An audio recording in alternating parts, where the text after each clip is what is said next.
한국 사람을 데려다 놓고 만들면 되겠지. 중국이 만들면 어떡하지? 지금 반도체 업황 좋다는 얘기는 없어요. 그리고 항상 말씀드리고 싶은 게 반도체는 안 좋을 때 투자하셔야 돼요. 전 세계의 긴축 사이클이 거의 끝나가요, 사실. 그렇게 본다면 유동성 면에서는 작년보단 올해가 당연히 좋겠죠. 올해 반도체는 좋아진다.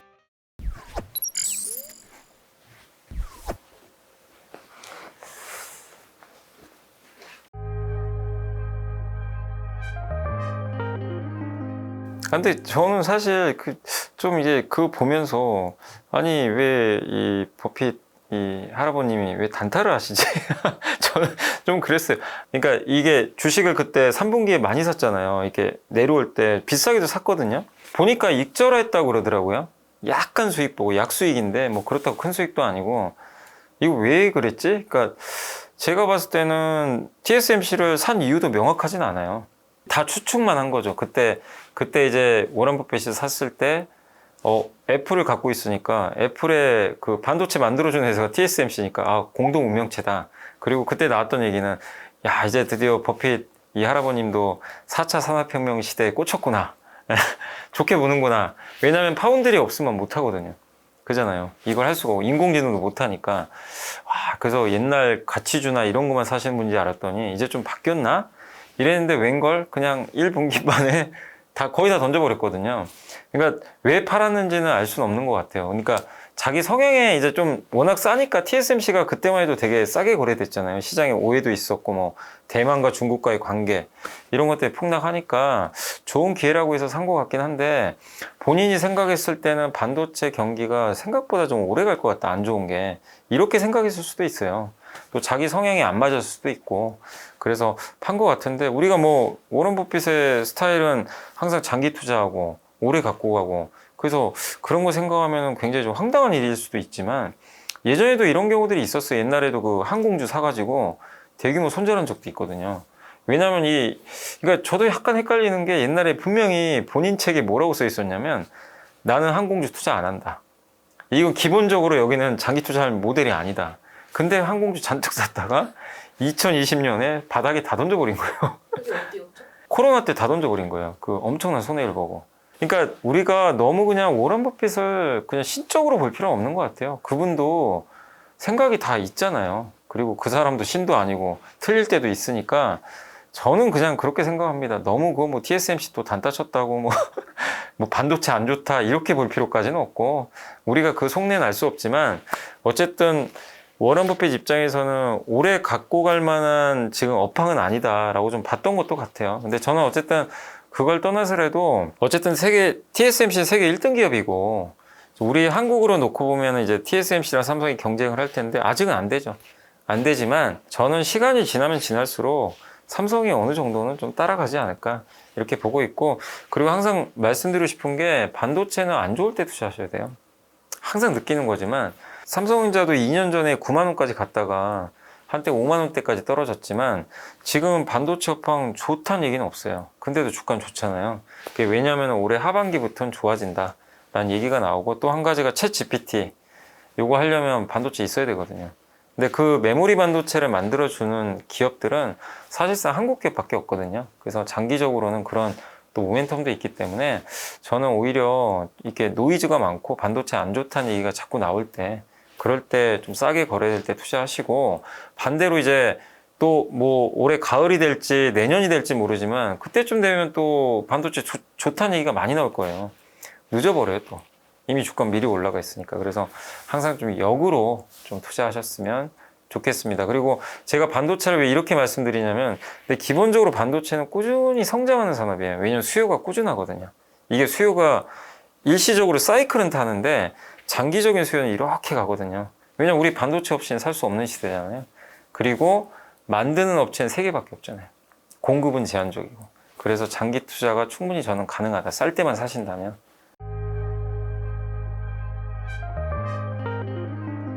그게 이제 그 조절을 할 수가 있어요. 왜냐하면 반도체 회사가 10개라고 생각해 보세요. 서로 점유율 경쟁하거든요. 재고를 뭐 털기도 쉽지 않아요. 나 혼자만 피해 볼 수 있거든요. 그러니까 만약에 10개 회사 중에 2개 회사가 먼저 업황이 안 좋으면 재고 털어야 되잖아요. 그래서 재고를 털고 감산을 했다고 쳐볼게요. 8개 회사가 가만히 있어요. 이 2개 회사는 바보 되는 거예요. 자기만 희생하는 거예요. 남들은 좋아지고.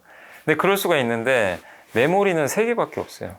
그 중에 삼성은 안 한다고 했지만 2개 회사가 벌써 감산을 해버렸습니다. 그러면 수요라는 건 지금 죽어 있잖아요. 근데 반도체 수요는 안 좋지만 한번 우리 생각해보자고요. 중국이 이제 경기가 좋아질 겁니다. 실제 지금 중국 스마트폰이 팔린대요, 조금씩. 중국 스마트폰에 한국 반도체가 많이 들어가요. 중국이 제로 코로나 때문에 그동안 이 스마트폰도 안 팔렸어요. 여기가 올해 좋아진다면 자연스럽게 수요 살아나겠죠, 언젠간.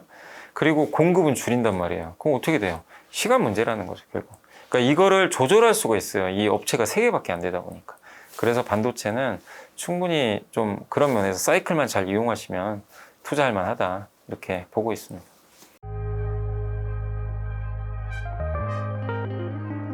저는 일단은 이제 어쨌든 3가지죠. 그 첫 번째가 아까 말씀드린 중국. 제일 큰 건 중국이에요. 중국이 전 세계 반도체의 30%예요. 우리나라 반도체 수출의 절반이 글로 가요. 그러니까 이제 중국이 망가지면 반도체 망가지는 거예요. 그러니까 작년 하반기에 반도체 망가졌잖아요. 재고 너무 많고. 그 이유가 뭐죠? 작년 하반기에 작년 4월부터죠. 중국이 제로 코로나 너무 세게 버렸죠. 그 인구 1000만 이상 도시들이 한 달, 2달을 그냥 아무것도 못하니까 반도체 수요가 죽어버렸죠. 그게 이제 가을까지 이어졌고, 근데 생산은 계속해야 돼요.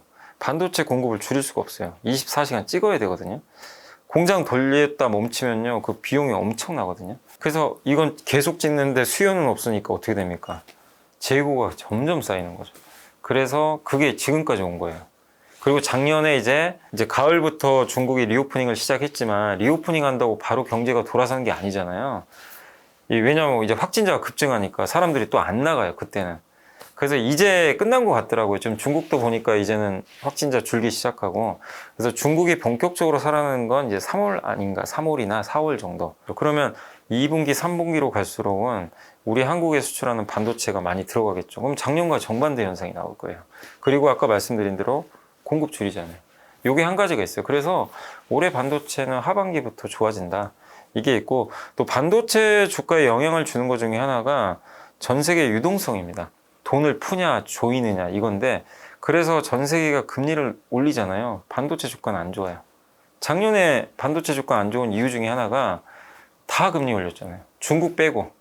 중국은 물론 이제 금리를 좀 낮추기도 했지만 전 세계가 다 금리를 올려버리니까, 그것도 좀 올리는 게 아니라 너무 많이 올려버렸죠. 미국은 뭐 자이언트 스텝 4번을 했잖아요. 그러니 이제 글로벌 유동성이 어떻게 되죠? 줄어버리는 거죠. 근데 반대로요, 돈을 풀면요, 올라가요. 우리 그 코로나 때 전 세계 경기가 안 좋았지만 반도체 많이 갔잖아요. 그때 다 돈 풀어서 그런 거죠, 사실은. 근데 왜 갑자기 올해 1월부터 반도체가 또 좋았냐면, 하반기 좋은 것도 있지만요, 유동성이 올라갔어요. 전 세계 이거 다 계산을 해봤더니 중국 유동성이 급증을 했고요. 미국은 꺾였어요. 근데 올해 한번 1년 내내 한번 보자고요. 봤을 때 미국은 계속 금리 올리겠죠. 근데 결국 작년만큼은 안 올려요. 결국 올해 5월이나 6월이면 끝날 거고, 중국은 계속 풀 거고, 우리 한국도 거의 긴축 거의 끝나가거든요. 유럽도 마찬가지고. 그러니까 전 세계의 긴축 사이클이 거의 끝나가요, 사실은. 그렇게 본다면 유동성 면에서는 작년보단 올해가 당연히 좋겠죠. 그것도 하나의 좀 긍정적인 부분이고, 그리고 아까 말씀드린 대로 결국 챗 GPT는 당장 뭐 그거 한다고 돈 버는 건 아닌데, 사람들의 머릿속에 약간 그런 걸 심어줘요. 이거 뭔가 새로운 시장이 열렸다. 그럼 반도체를 바라볼 때 사람들이 좀 낙관적으로 바뀌죠. 낙관적으로 바뀐다는 거는 PER을 올려줍니다. 지금보다 좀 비싸게 거래될 수 있게. 사람들이 사고 싶어 하잖아요, 이제 반도체 막. 옛날에는 그렇게 반도체 버리려고 하셨던 분들이 갑자기 챗 GPT 뭐 이런 얘기 나오니까 이제 좀 반도체 좀 될 것 같은데, 이렇게 이제 관심을 더 갖게 되는. 이 관심을 가지면요, PER이 올라가요, 이 이익보다. 그래서 이런 3가지 면에서 올해 좀 반도체는 그래도 좀 좋은 그림이 나오지 않을까, 이렇게 예상을 하고 있습니다.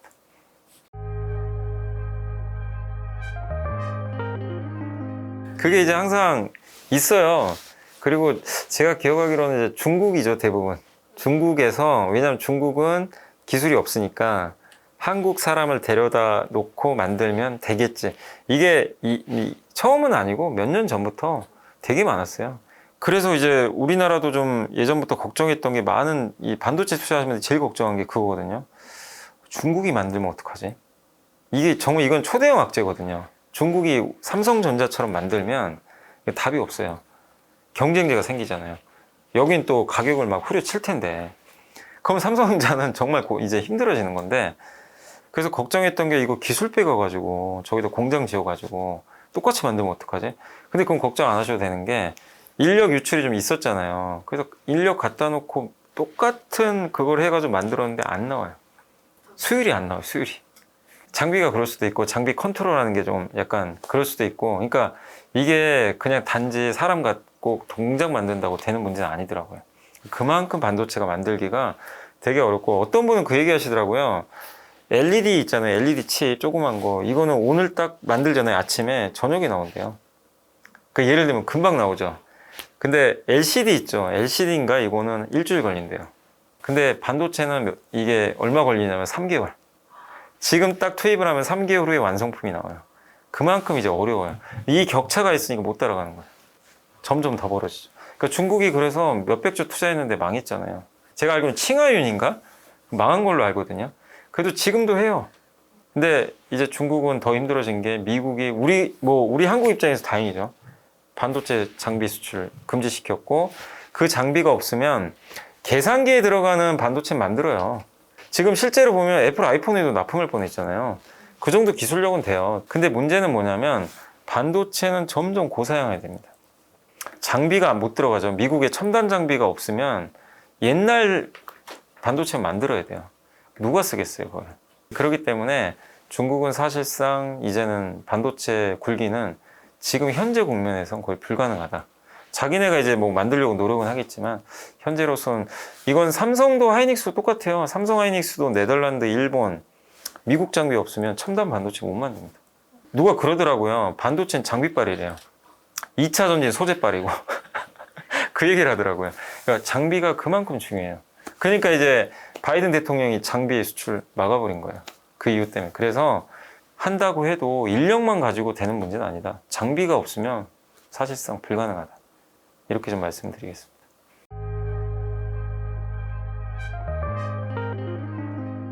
저도 그 기사 봤거든요. 이제 여러 업체들이 뭐 파운드리인가요? 그거 한다고 했던 것 같긴 한데, 제 기억에도. 근데 이거를 이제 와서 이게 한다고 될까? 예? 그리고 지금 보세요. 삼성 TSMC도 그렇게 돈 투자하는데 3나노 다 힘들어요. 그 스케줄에 따르면 25년인가 26년도에 나와요. 그때쯤 되면요, 이미 삼성하고 그 TSMC 2나노가 있겠죠. 3나노는 제대로 하고. 근데 거기는 그때 가봐야 제가 알기로는 5나노인가? 그 정도로 알고 있으니까. 근데 5나노도 쉬운 게 아니에요. 그냥 돈 있다고 되는 문제가 아니거든요. 돈만 있었으면 저기 뭐 중국이라고 못했겠어요? 다 했겠죠. 돈만 가지고 공장 짓는다고 될 문제가 아니에요. 또 그리고 장비 수급도 있어야 되고. 그래서 일본 업체 몇 개가 이렇게 한다고 해서 저는 성공한다고 솔직히 보진 않아요. 그렇게 좀 생각을 하고 있고, 그렇게 따질 거면은 몇몇 업체들이 미국도 모여가지고 다 해서 성공했겠죠. 그리고 여러 업체가 하면요, 불리한 점이 있어요. 의사결정 내리는데 속도가 되게 느려요. 재벌의 장점이 뭐냐면요, 이렇게 재벌 오너의 장점은 자기가 만약에 이 방향을 딱 정하잖아요. 누가 반대하겠어요? 그냥 대규모 투자하는 거예요. 그러니까 속도전이죠. 이런 거는 좀 장점은 있어요. 뭐 부정적인 부분도 있겠지만, 근데 여러 업체가 모여서 하잖아요. 예를 들어 소니는 이걸로 하고 싶은데, 이 기술 하고 싶은데, 저 옆에 뭐 그 다른 반도체 회사, 일본의 다른 회사가 나는 아니다, 난 이쪽이 좋다. 그럼 어떻게 돼요? 그거 회의하다 시간 다 보내요. 그래서 저는 여러 개의 업체가 합종연행해서 잘 된 걸 본 적이 없어요. 사실. 그래서 오히려 일본이 잘하려면 한 회사에 몰아줘야 돼요. 뭐 도시바에 몰아주든가. 여러 회사가 저는 한다고 뉴스를 본 순간, 야, 이거 쉽지 않겠다. 저는 그렇게 좀 생각은 하고 있습니다.